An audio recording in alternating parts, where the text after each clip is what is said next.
𝐶Q2 and a very good evening, everyone. Welcome once again to MSBS Weekly Guided Meditation by Phra Goh. Today is the 30th of May, 2023.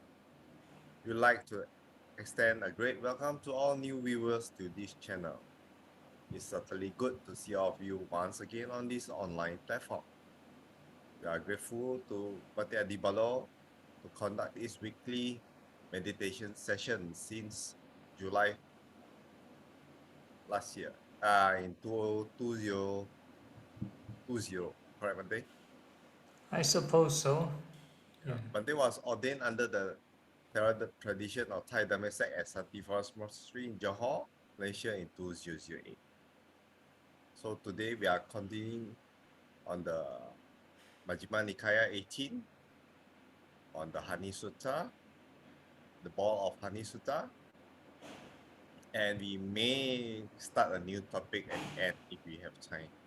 So Bante will be leading the homage to the Buddha and taking a 5 precepts for Buddhists. Now let's compose our minds, put our palms together and welcome Bante. Over to you, Bante.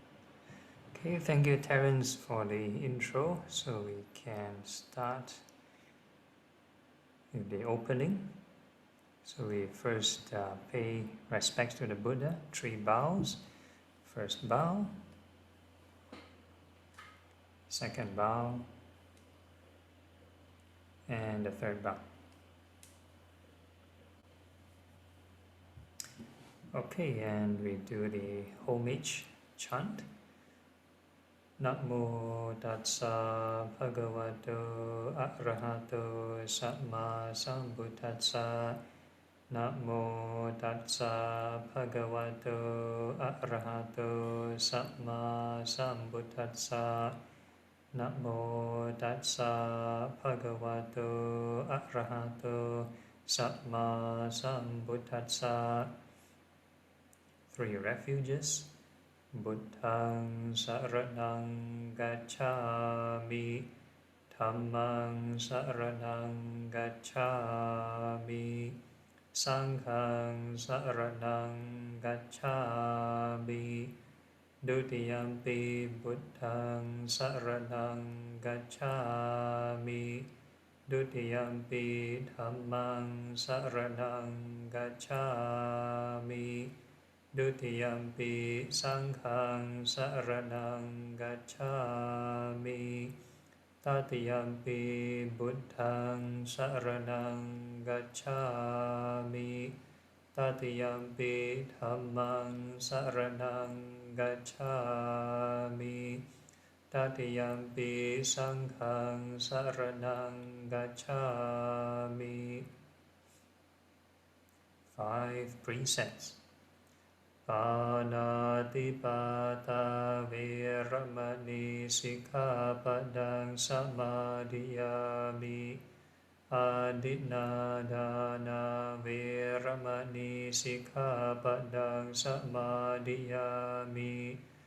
Kāmesu micchācārā vīramani sikkhapadaṃ samadhiyāmi. Musāvādā vīramani sikkhapadaṃ samadhiyāmi. Suramēraya majjapamādātāna vīramani sikkhapadaṃ samadhiyāmi. Sadhu, sadhu, sadhu. Okay, so actually, good evening, everyone. We are kind of finishing already last week. We touched on the main points of this, the Ball of Honey Sutta. We've covered the Buddha's analysis and also this Venerable Mahakaccana's analysis, and also my own analysis. So we talked about this, how these statements are sort of in relation with dependent origination. So that's the whole idea. Okay, so we've covered this already. Let's go to the remaining slides that talk about the dependent origination. Okay, so sorry, the previous one. Yep. Yeah, so we've actually covered this last week. So basically, just kind of recap of the whole sutta basically. The Buddha gave a statement. So if you look at the wheel on the left, that's like the dependent origination model, kind of like explains to you the mental processes which leads to clinging and suffering. Right, so it starts off with the 12 o'clock direction, starting with ignorance. And if you go round clockwise, it ends with the last one, aging and death. So that's the final sort of the product, sort of suffering, right? And the very beginning, we call this ignorance. So the Buddha started off with his statement on due to perceptions. And he started off with these perceptions right before craving. So in this dependent origination wheel, you cannot find perceptions here. You cannot find perceptions. If you look at the rim of the circle, you have ignorance, mental formation, consciousness, mind, matter, sixth sense, contact, feeling, and craving. So the Buddha sort of placed perception right before craving. So it's kind of in between feeling and craving. Kind of like in between feeling and craving. So he mentions out of these perceptions and categories of objectification, if there's no craving, the Buddha mentioned, if there's no craving, no welcoming of such thoughts, bombardment of thoughts, assailing of thoughts, then there's no obsession. That means no attachment, no obsessions to passion, no obsessions to views, no obsessions to ignorance, which is right at the front of the wheel again. So we move on, and there's no obsession to becoming. So after attachment, there's no becoming. So what happens is, if a person has craving, they will cling to that emotion. Doesn't matter what emotion. It can be a positive emotion, negative emotion. So earlier on we talked, I'll combine this with merit. So if let's say a person has negative craving, such as greed or hatred, then one produces this negative karma from craving, and one will attach to that feeling and to that emotion. So if a person is angry, some people can get angry the whole day. You cannot say, I get angry and I want that anger to disappear immediately. Not easy. Some people, the anger stay on. So that is called attachment. It is a kind of clinging, very hard to let go.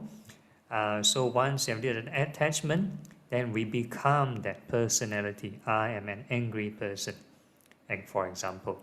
So once you have becoming, then you experience the birth, aging, and death of this being.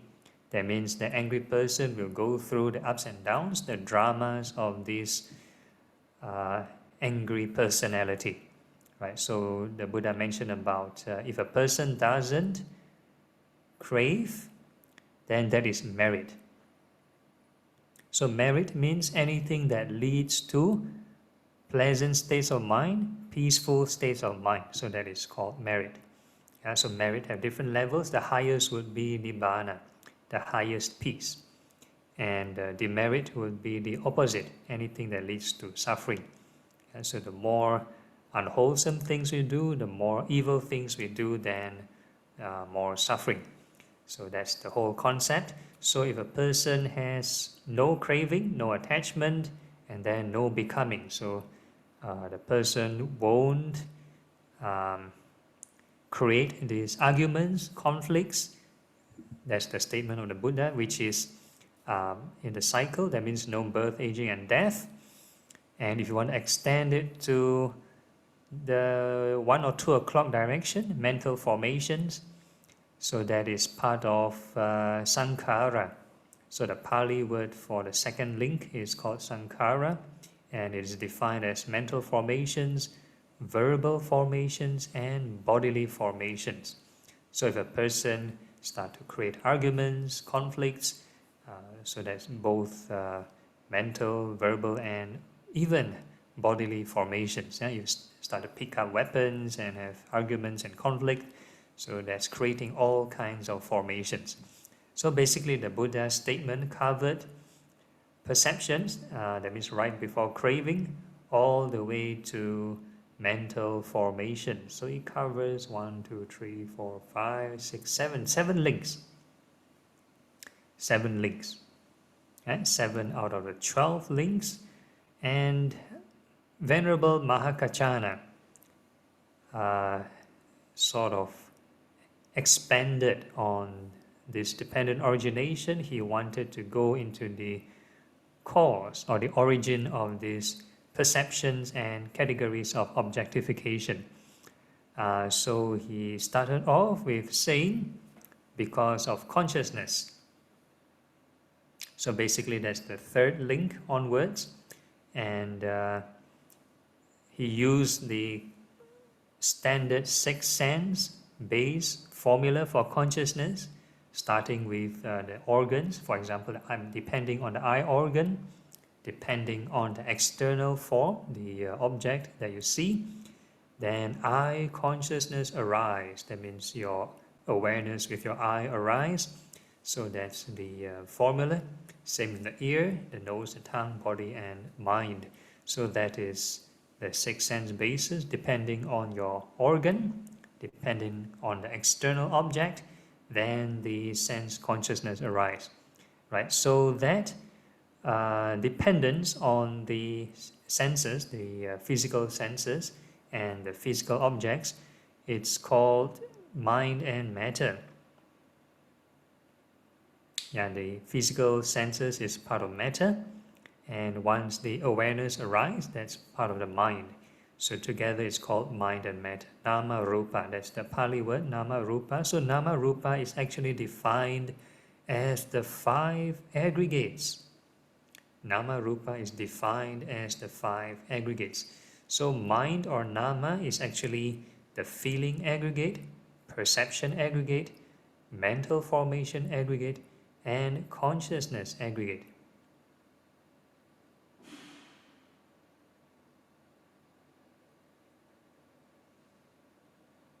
So that is the Nama part, the mind, and matter would be form. Yeah, so total there's 5 aggregates. So mind 4 aggregates and matter 1 aggregate. So total 5 aggregates. And there we go. So that's the meeting point. Once there's mind matter, then you have the sixth sense basis, the contact. So contact would be the focusing of your awareness. Once you pay attention, then there is contact. And once you have contact, then we are more aware of the details, such as feeling. Either you find that contact pleasant, unpleasant, or neutral. So that is how Venerable Mahakachana sort of plays it. And yeah, so after feeling, then there is this thing called perception. And when there's one perception not enough, then you think, and it kind of complicates the thinking further. Then you have proliferation of perceptions and thinking. So that's where these perceptions and categories of objectification come about. All right, so after feeling, then the mind needs to think. You need to perceive that feeling, perceive that object, and then you need to think, you need to rationalize. What are you in contact with? You bring up past memories, and then it kind of complicates things. That's how these perceptions and categories of objectification arise. So that's the kind of summary of what we've talked about. Any questions at the moment? No, so this is more like a recap, and we move on to the next slide. Okay, so again, it's a repetition of the statement made by the Buddha. So that's the second half of the cycle of the dependent origination model. So if with regard to the cause whereby the perceptions and categories of objectification assail a person, there is nothing there to relish, there is no greed, welcome or remain fastened to, then that is the end of the obsessions of passion, the obsessions of resistance, the obsessions of views, obsessions of uncertainty. So these obsessions is actually this clinging or attachment. Obsessions of conceit, obsessions of passion of becoming. So becoming is the next link right after attachment. And the obsessions of ignorance. So ignorance is right back at the first link of dependent origination. So that is the end of taking up of rods, bladed weapons, arguments, quarrels, disputes, accusations, divisive speech, and false speech. Right? So if you take up rods and bladed weapons, that is bodily action. But if you need to think of taking up the weapons, that is mental formations as well. And talk about arguments, quarrels, there's verbal formations. So all the formations are there, all the karma. This is how I understand the detailed meaning. Now, friends, if you wish, having gone to the Blessed One, cross-question him about this matter. However he answers is how you should remember it.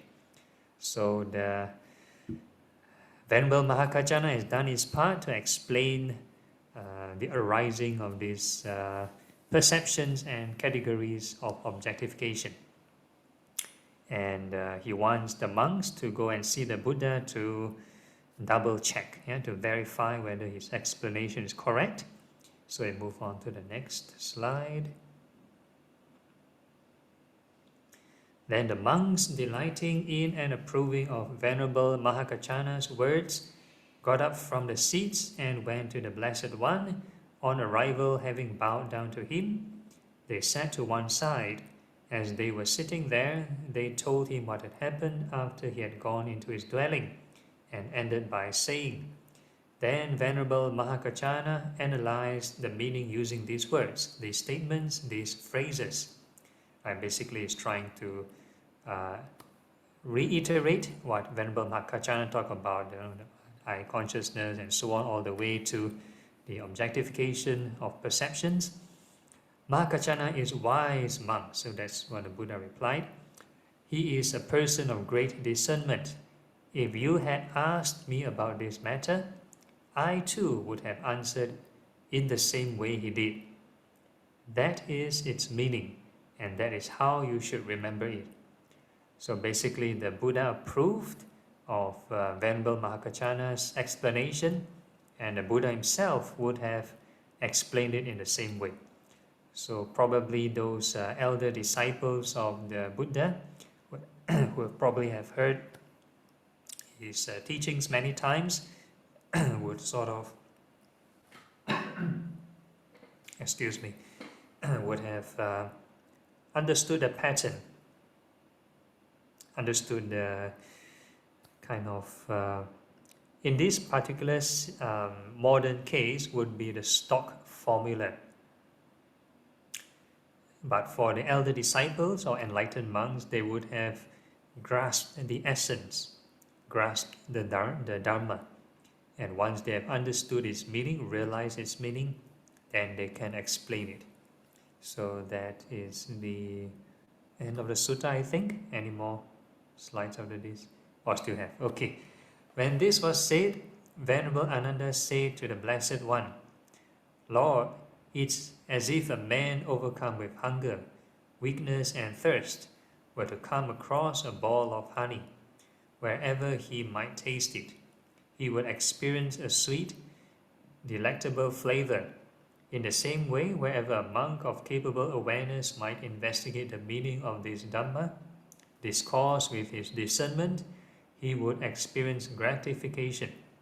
He would experience confidence. What is the name of this Dhamma discourse? So, Venerable Ananda is like the secretary. He has to minute down all the teachings, not in word, not in writing, but through memory. So last time they remembered this through the oral tradition. So Venerable Ananda wants to have a name for this particular incident. No, what should I name this particular teaching or this incident? Then the Buddha replied, then Ananda, you can remember this Dhamma discourse as the ball of honey discourse. That is what the Blessed One said. Gratified, Venerable Ananda delighted in the Blessed One's words.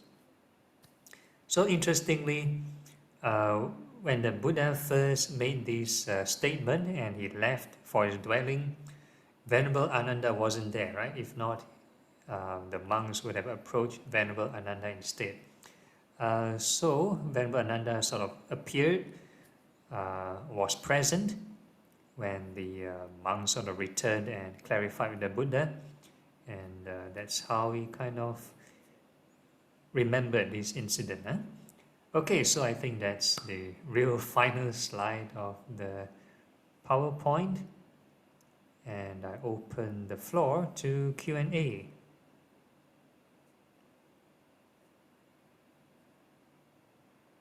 Anyone wants to ask anything? Did I answer the merit question already, Alice?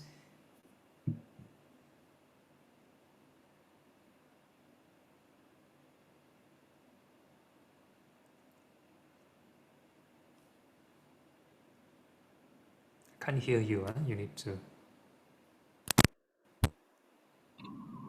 Sorry, I didn't quite get it. Okay, all right.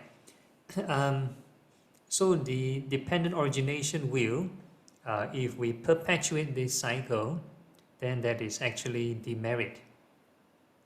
Demerit. Yeah? Perpetuate a cycle, cause more suffering, then that is a kind of demerit. And interestingly, for the craving portion, sometimes a person may do good deeds. Good deeds, right? Or even though good deeds may sort of lighten this wheel,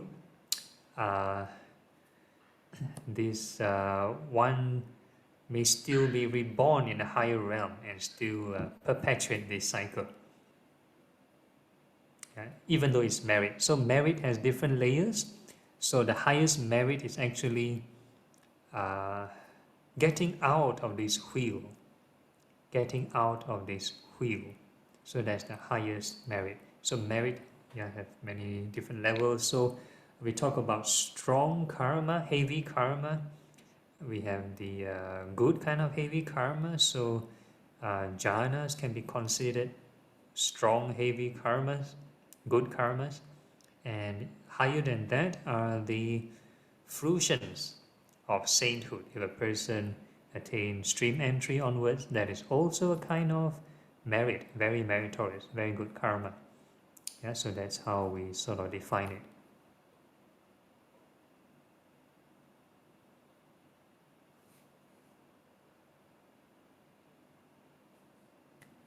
Okay, hopefully that kind of answers.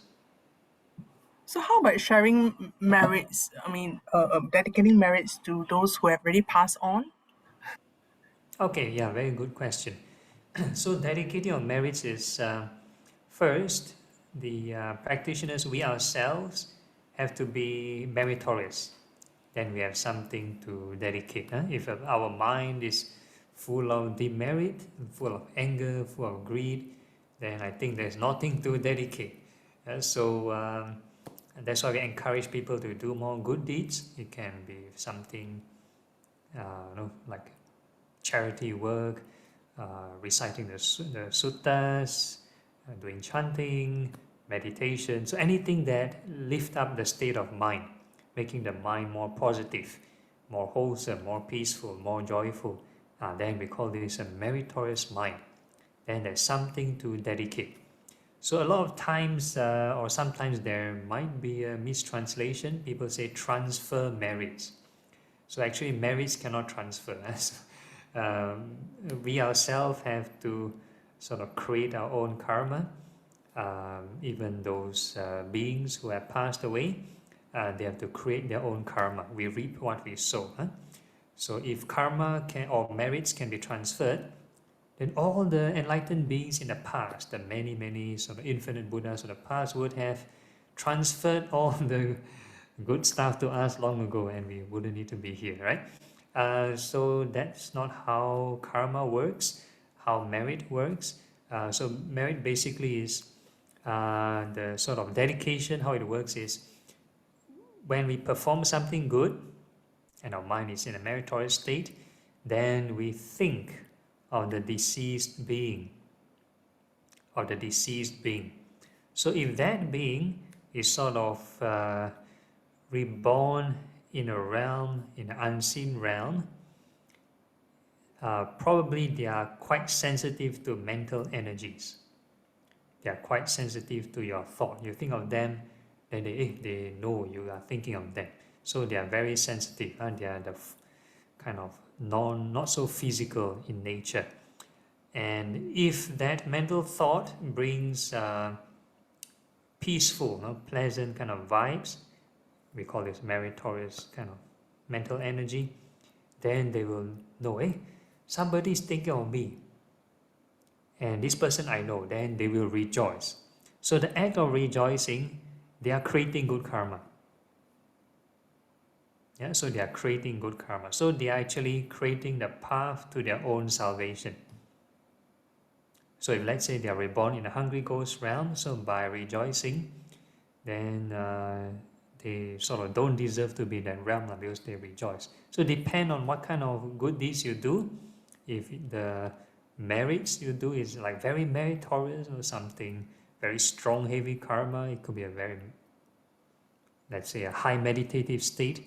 So that is worth rejoicing. If they feel very happy about it, then they create lots of good merit, lots of good karma. Yeah, if let's say it's just a very, very simple thing, the intention is not that pure, it's just do very simple good deeds only. Let's say just feeding some animals, for example. Yeah, without much compassion, it's just feeding to sort of to shoo them away, to make those stray animals get out from your house. And if that's the intention, not much merit. So if you think of them and the mental energy is not that pleasant or not that strong, although it's maybe slightly positive, then doesn't help them much. Doesn't help them much. So we encourage people to check their intention, always sort of realign their motivation, their intention, and sort of create the maximum merit. So the physical act, not so important. The main thing is the mental intention.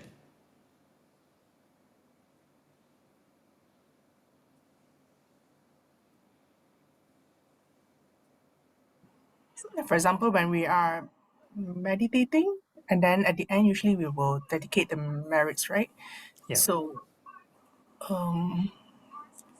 what are the good merits from the meditation then? Yeah, so if let's say your meditation, you do experience calmness, happiness, contentment, you start to have this realignment of your views. There's another kind of happiness, spiritual happiness besides material happiness. So that itself is considered very meritorious. So when you dedicate this to the deceased beings, and also depends on where they are reborn. If let's say the deceased beings are more meritorious than the person dedicating it to them, then it might be a reverse osmosis kind of situation. So that's where the concept of ancestor worship come about. So the person thinking of the deceased, if let's say they are not so meritorious, will end up receiving blessings from the deceased person. So that deceased person, let's say they might be a saint, a holy person, or a high practitioner, highly realized practitioner, or even they're just born as a deva, as a heavenly being. So it kind of, they can help the living relative. So it's a two-way thing, it's a win-win situation. So if let's say you are more meritorious than deceased, then you're helping the deceased. If let's say you're not as meritorious as the deceased, then end up the deceased will help you. Yeah.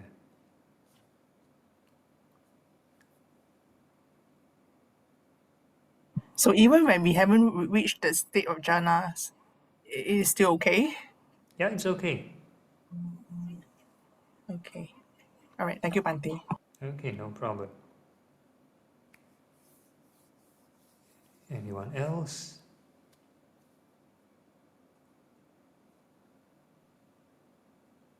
Bante, Yeah. why can I ask you about meditation? Why is it that you include the earth, fire, wind, and water into the meditation as one of the subject? Is it because that for us we are actually all these four is in us, or is it's because of our surrounding? Okay, very good question. So in the meditation routine, right at the beginning of the four sublime states, we start off with the four elements meditation. So that is actually there's a rationale behind, mainly to give us good grounding.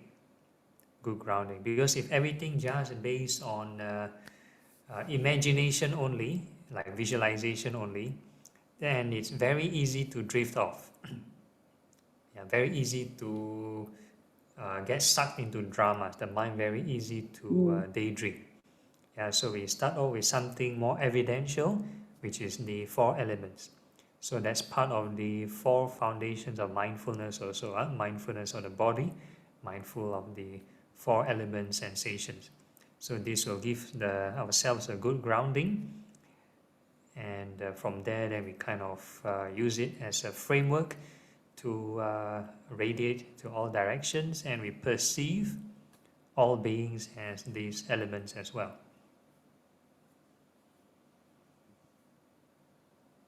Okay, Okay, thank you, right. Bante. No problem.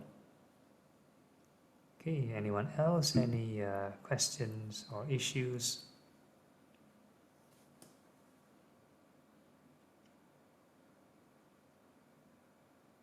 No, everyone okay. Then how about comments on Facebook, Terence? All right, then we can go for a 5-minute break. And I'll see you back in 5 minutes time for the guided meditation.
Okay, and let's see who else have returned. Only Terence. This Monday? Yeah, so you're the only one who's... Okay, so Satan also returned.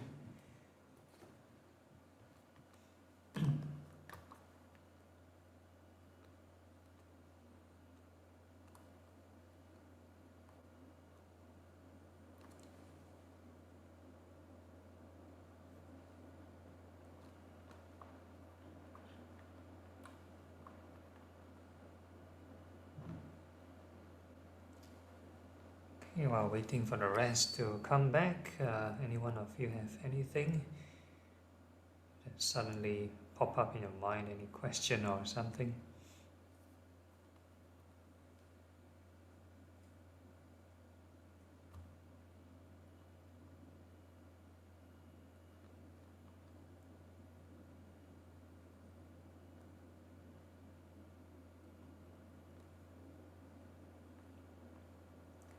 Alright, I presume most of us are back and we can kick off with the meditation then.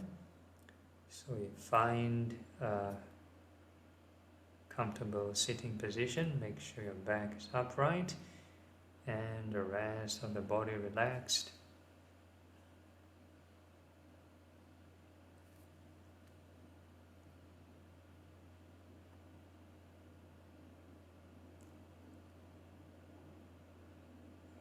So the first phase of meditation we are doing is the impurities of the body meditation.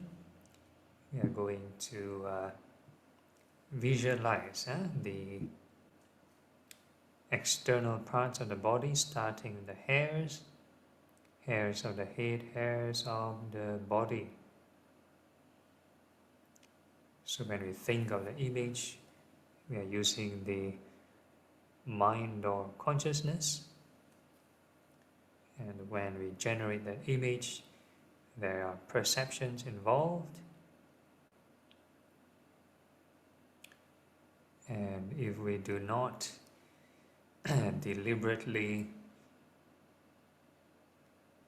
generate right thought, then the mind will be inclined towards craving. And the thoughts that come in your mind can be anything associated with the hairs, maybe the different kind of hair treatments, who cut your hair, what kind of products you use on your hair, so on and so forth. All these perceptions assail the mind, and if we welcome these thoughts, then we live in that fantasy. We become part of that drama. So in order to avoid this or to reduce this, we sort of use the middle way. First we apply right thought of loving kindness. Every time we generate a new image, new patch of hair, then we wish it well and happy. New patch of hair, well and happy. New patch of hair, well and happy.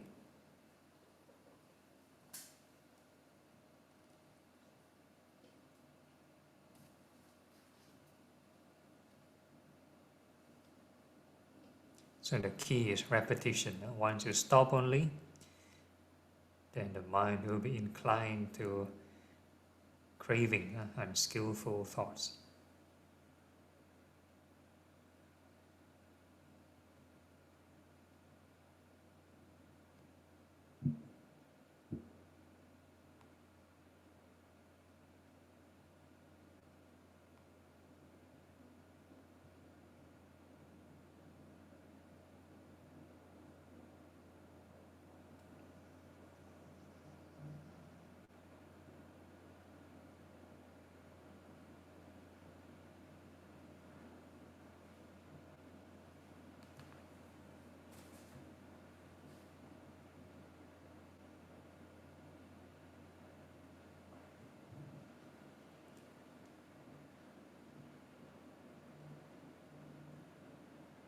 So the more right thought we generate, that means the more meritorious the mind, So it manifests in the form of contentment, different levels of contentment.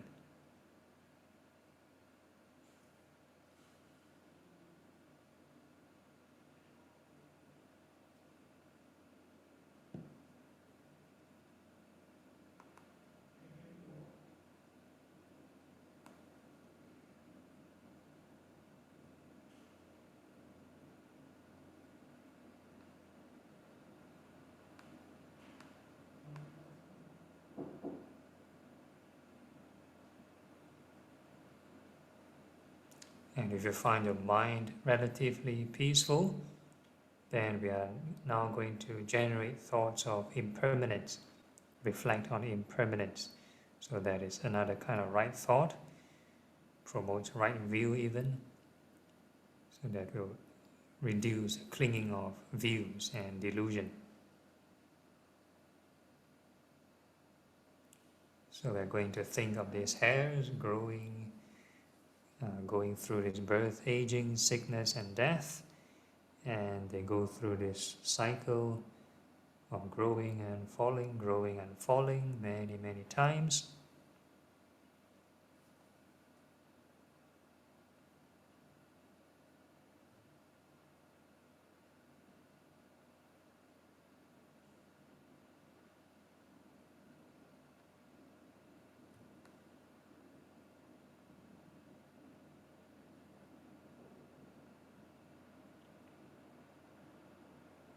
So while looping this image, if you can multitask, then you can observe the 5 aggregates, how they arise and pass away.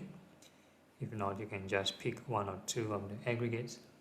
So the hair is growing and falling itself actually has all the 5 aggregates. So the hair is a kind of form, and together there's also feeling. When you see a young hair, what kind of feeling you have, and if you see an old hair, what kind of feeling you have, and if you see your hair falling off, what kind of feeling do you have? Pleasant, unpleasant, or neutral?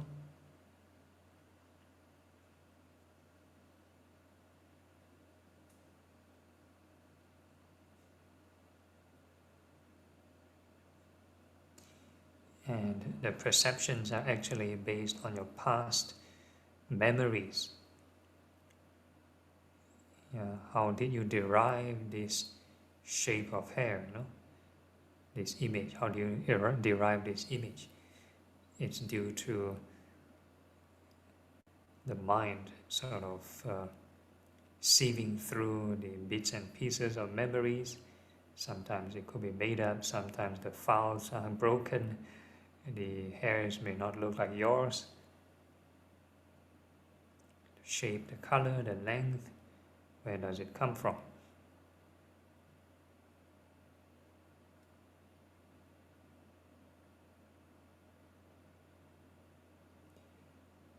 And all the labels, you call it young hair, old hair, all these are labels and part of perception.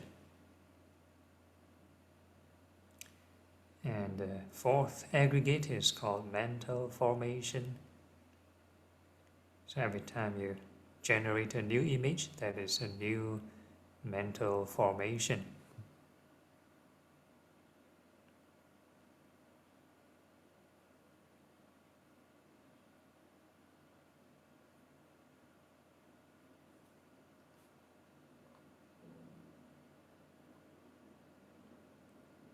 And the 5th aggregate is your awareness, and this consciousness.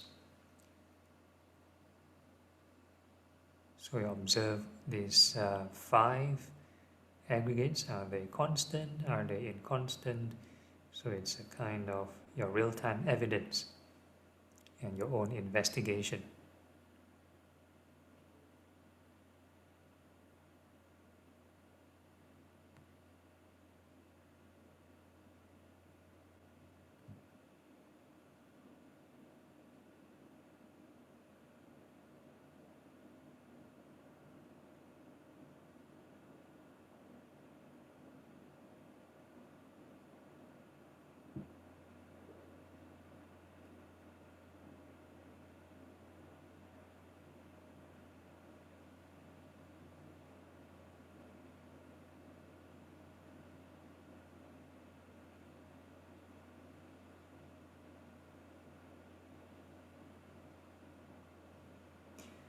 And then we can also observe this state of mind.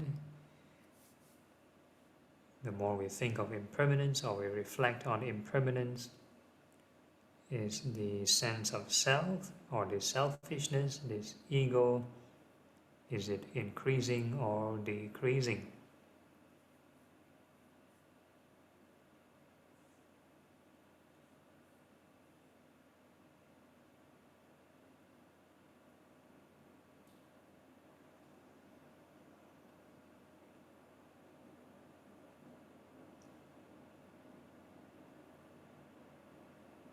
So the bigger the ego, the larger the target for all the vicissitudes, all the sufferings and the weapons firing at the target.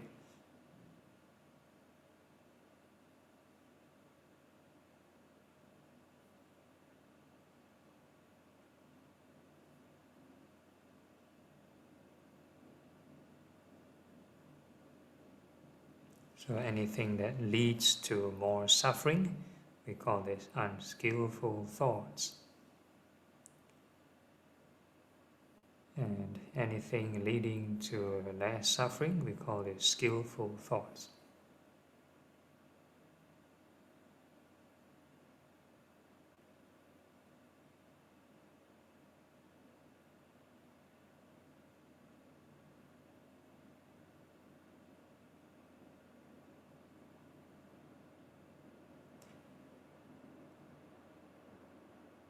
Okay, then we can move on to the next part of the body, which is the nails, fingernails and toenails, and we wish them well and happy.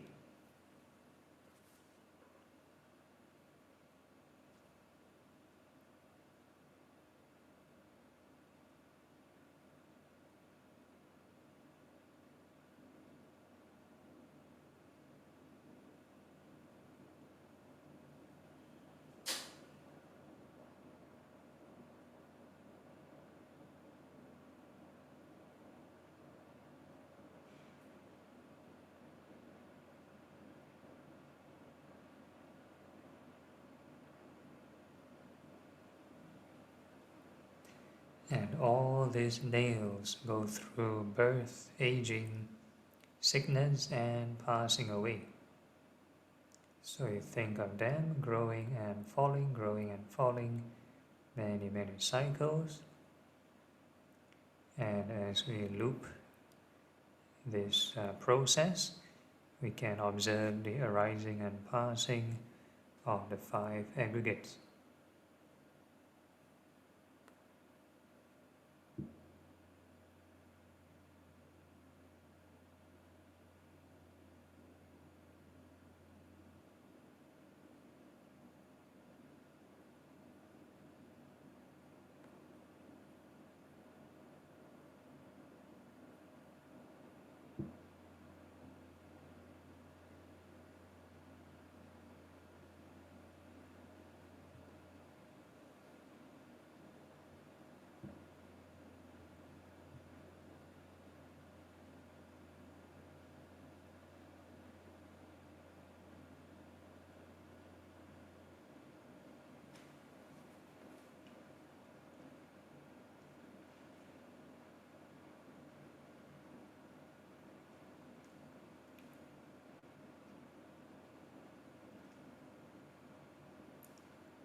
Okay, then we can ask ourselves, are these nails truly self?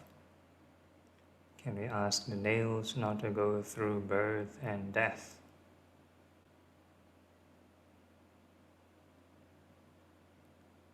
Next, we can think of the teeth, all the teeth inside the mouth, and we wish them well and happy.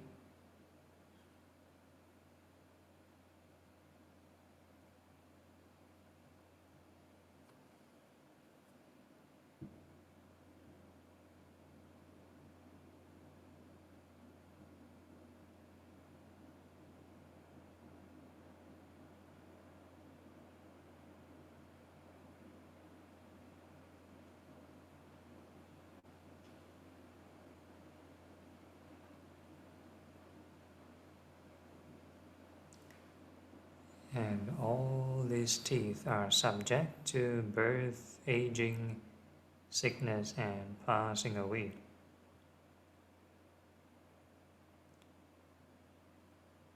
And we think of them growing and falling, many cycles.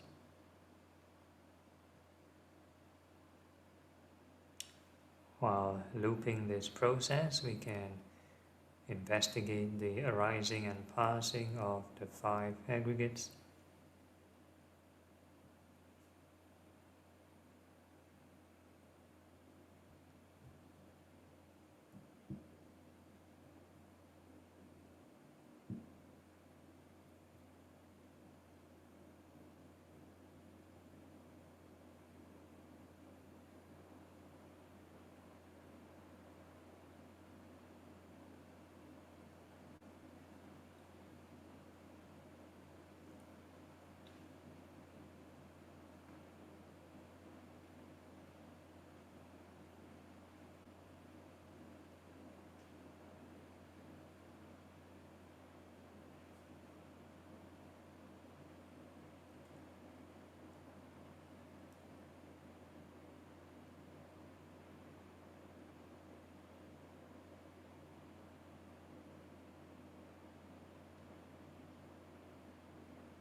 So the peace we are talking about is through skill, skillfulness, right thought, right effort, everything in the Eightfold Path. It is not through just resting. If just normal rest will give normal peace. So that is living to chance.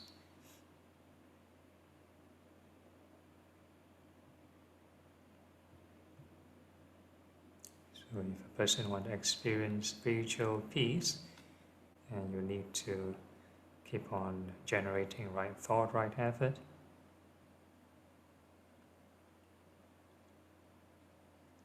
So part of the sign of daydreaming or sleeping is part of the 5 hindrances, even though it may be pleasant, but it's kind of reinforce this habit of not going to the middle path.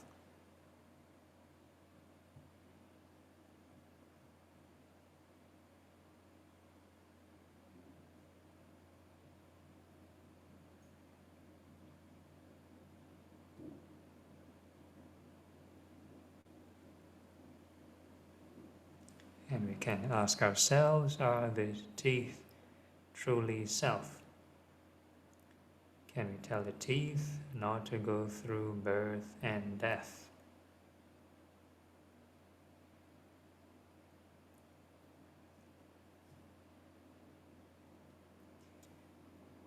And next, we can think of the skin. We wish the entire skin from head to toe well and happy.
And all the skin are subject to birth, aging, sickness, and passing away.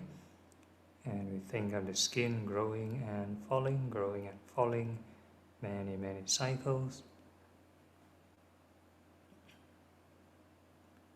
And as we loop this process, we can also observe the arising and passing of the 5 aggregates.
And we can ask ourselves, are this skin truly self? Can we tell the skin not to go through birth and death?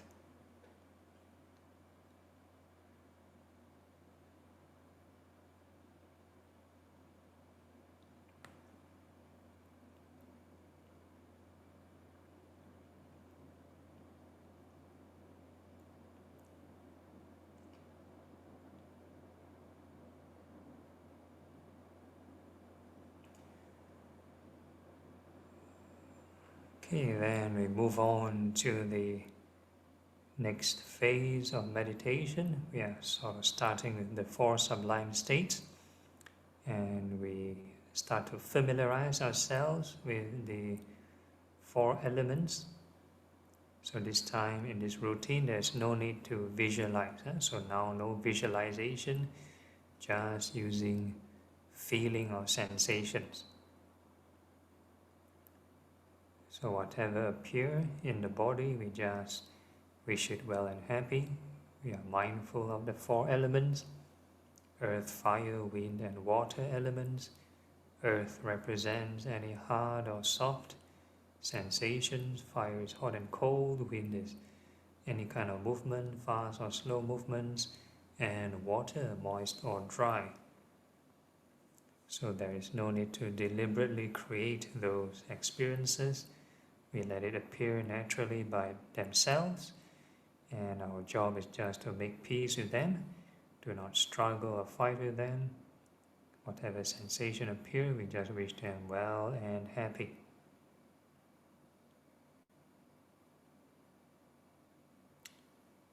And sometimes together with these sensations, there's also feelings.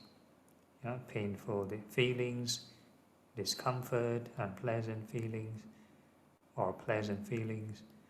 So whatever feelings, whatever sensation arise, just make peace with them, wish them well and happy. So the whole idea is by generating these thoughts of loving kindness, we avoid clinging, avoid pushing away, and we try to maintain this middle path.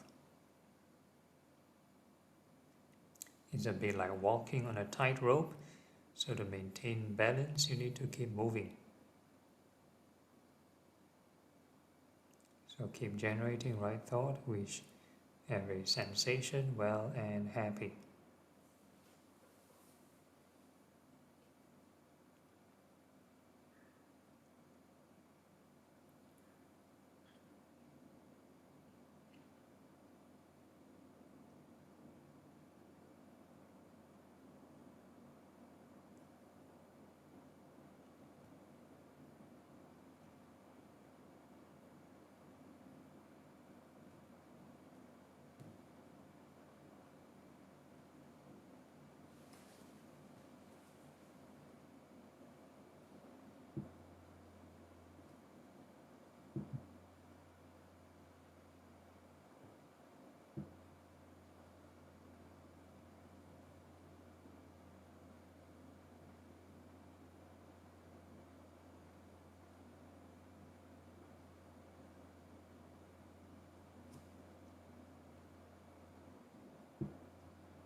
Okay, and if you find your mind relatively calm, then we take note of this restricted form of loving kindness,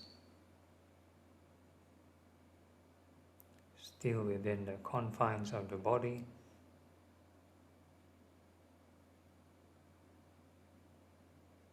So we take note of the state of mind, what's the emotion, or what's the shape of the mind even.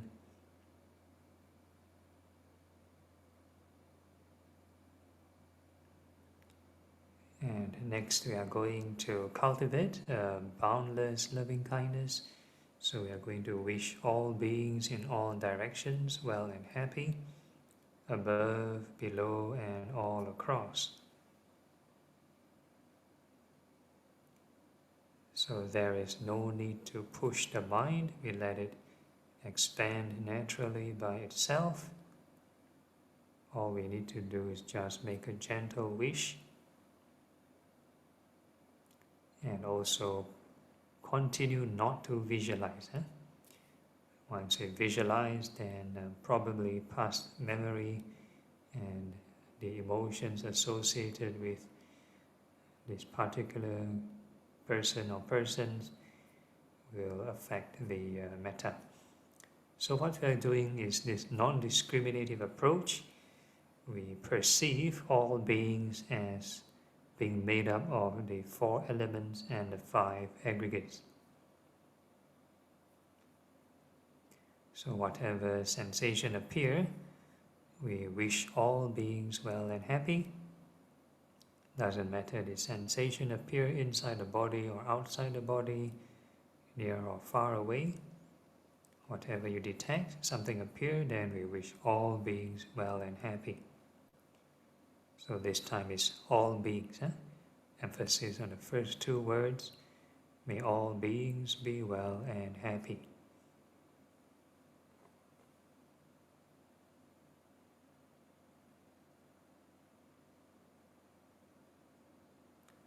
So keep generating the right thought every moment. Once we stop only, then we will fall off the tightrope.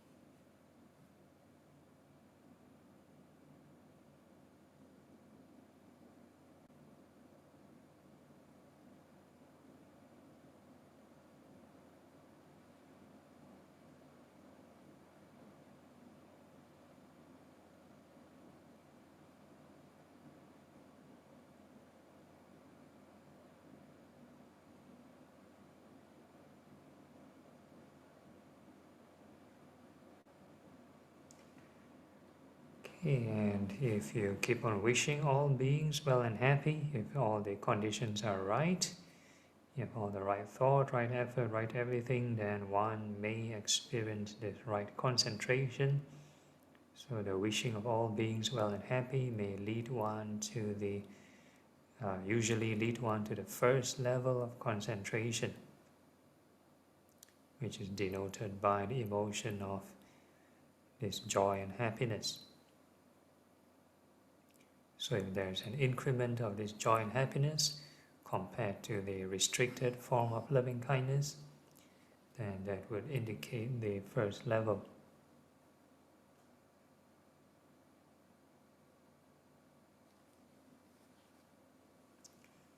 So regardless of what you experience, continue to wish all beings well and happy. Everything else is just a bonus.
Okay, now we add some insight, some wisdom, and we're going to reflect on how to cultivate a more unconditional loving kindness.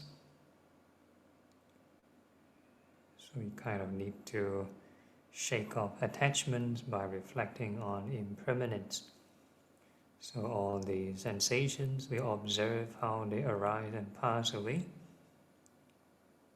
So that's just the observational aspect, but subvocally we can keep repeating any word or phrase associated with impermanence.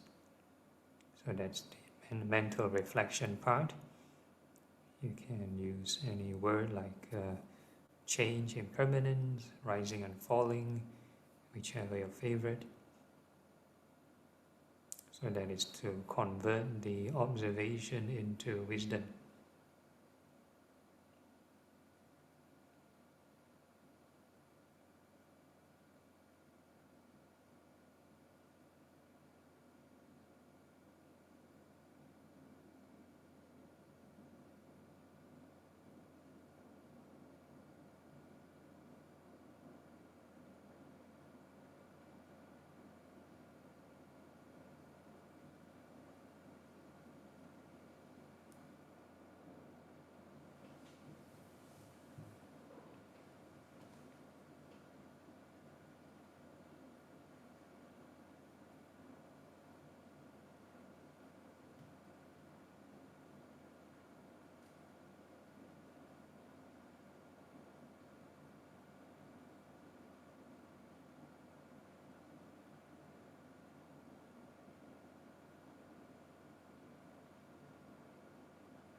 Okay, and if, let's say, that joy and happiness start to disappear, and you maintain your wakefulness by reflecting on impermanence, so this combination of loving kindness and impermanence may lead one to experience the fourth level of concentration. So the fourth level of concentration is denoted by the emotion of equanimity, a neutral but refreshing kind of emotion.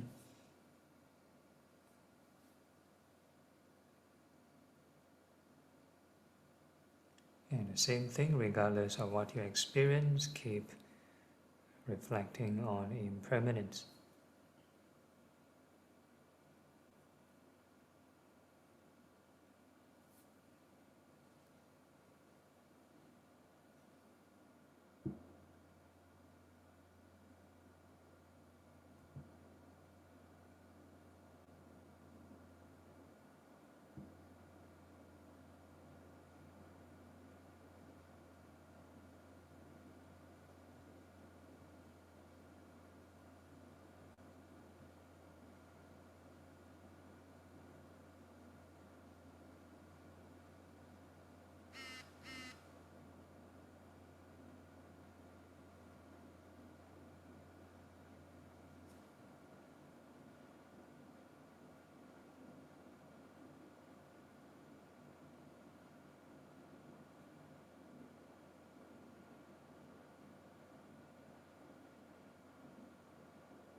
And then we move on to the second sublime state, which is compassion.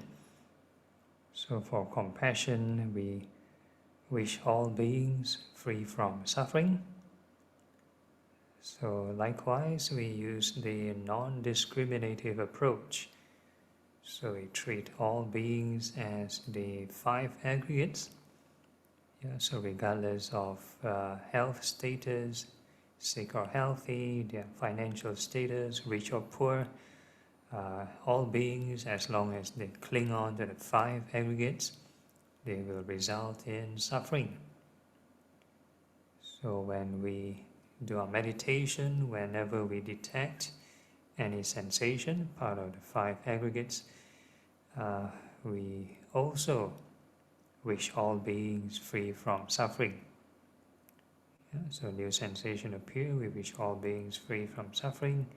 New sensation appear, may all beings be free from suffering.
And the more we generate this boundless compassion, wishing all beings free from suffering, and if all the conditions fall in place, one may experience the second level of concentration, which is denoted by the emotion of joy and happiness.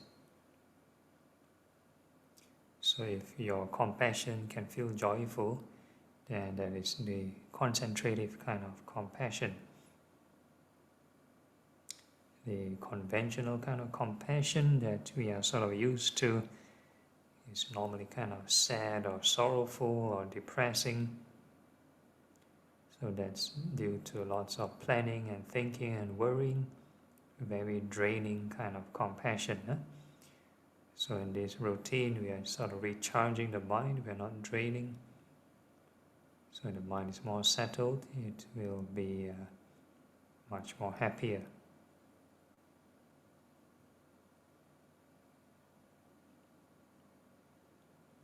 And likewise, whatever you experience, continue to wish all beings free from suffering, no matter how pleasant it is or not pleasant it is. Even concentrative states are part of the five aggregates. So keep on wishing all beings free from suffering.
And then we add some insight, and we are going to reflect how to truly overcome this suffering.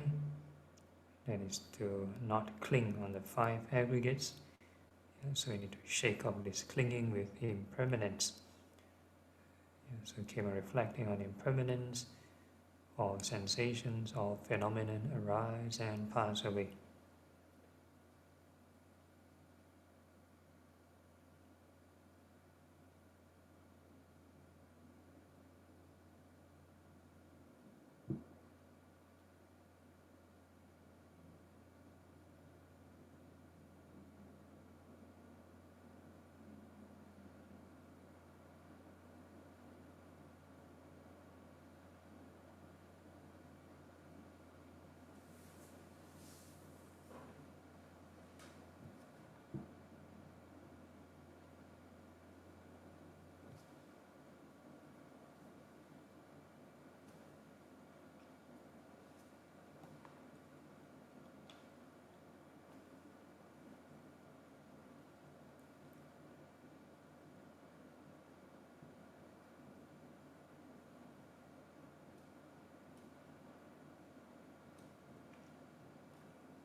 Okay, and if that joy and happiness start to fade away, this combination of compassion and impermanence may lead one to experience a kind of blankness or spaciousness. And we call this the perception of infinite space.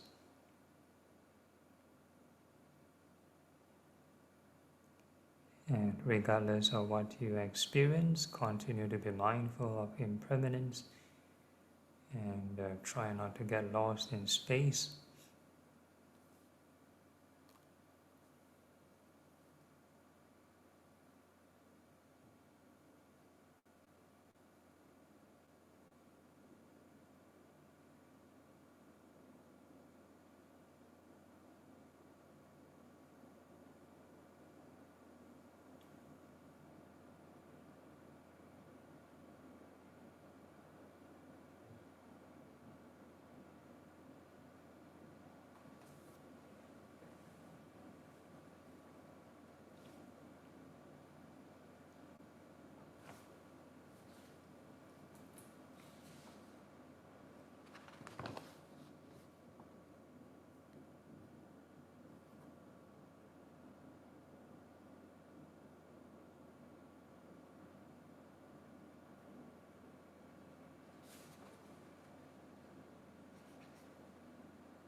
Then we can move on to the third sublime state, which is appreciative joy.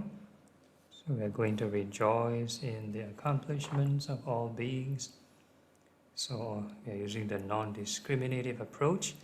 All beings, regardless of winners or losers, whenever they go through the process, they detect any sensation, they'll gain a new experience. So likewise, whenever we detect any sensation, we can rejoice with all beings.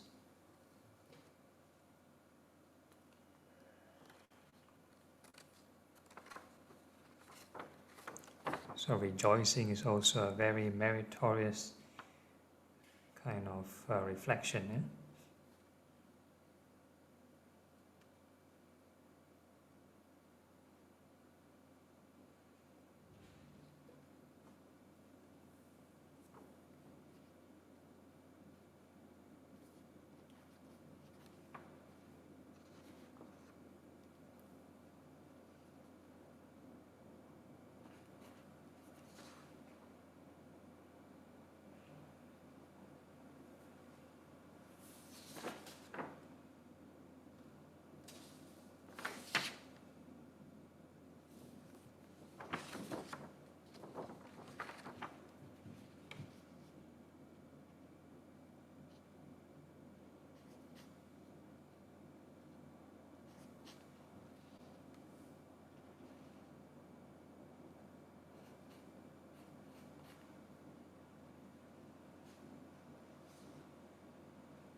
And if we keep rejoicing with all beings, one may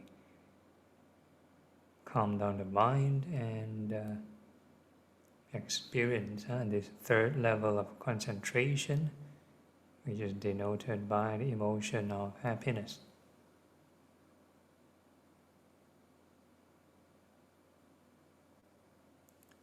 And regardless of what you experience, keep rejoicing with all beings.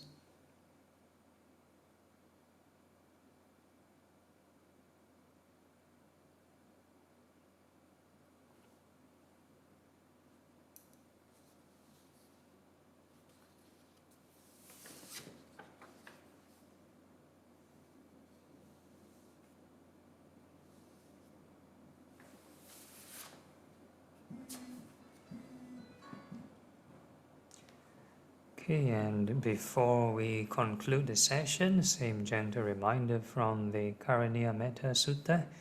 If we can maintain these boundless sublime states in all activities, standing, sitting, walking or lying down, then this is the noblest living.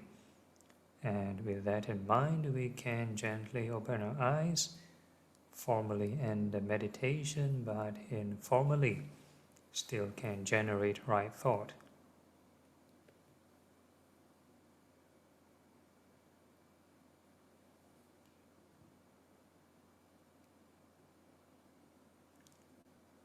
Okay, any problems or questions from anyone?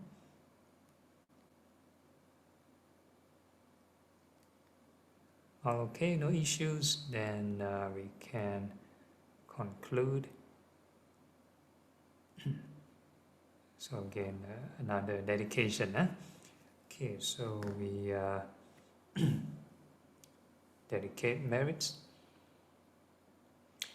Akasata ca Bhumata Devanaga Mahidika Punyang tang anumoditva Chirang rakantu loka sasanang Etavata ca amhehi Sapadang punya sapadang, sabbe deva, sabbe buddha, sabbe satta, anumodantu, sabba sampati siddhya.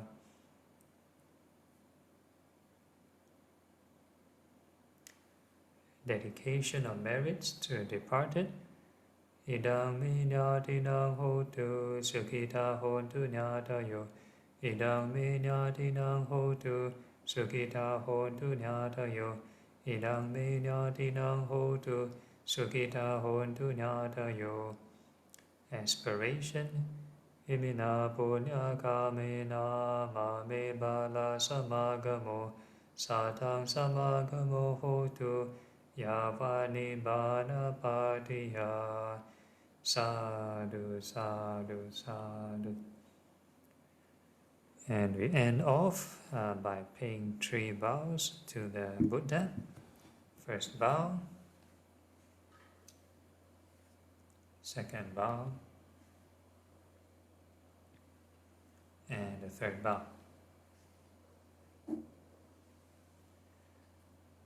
Okay, and that's the end of the session. Any announcements from Terence? If not, then see you all next week. All right, good night. Good night. Thank you, Bhante. Bhante. Thank you, Bhante. Alright, Good night. Thank you, Bhante. Good night. Thank you.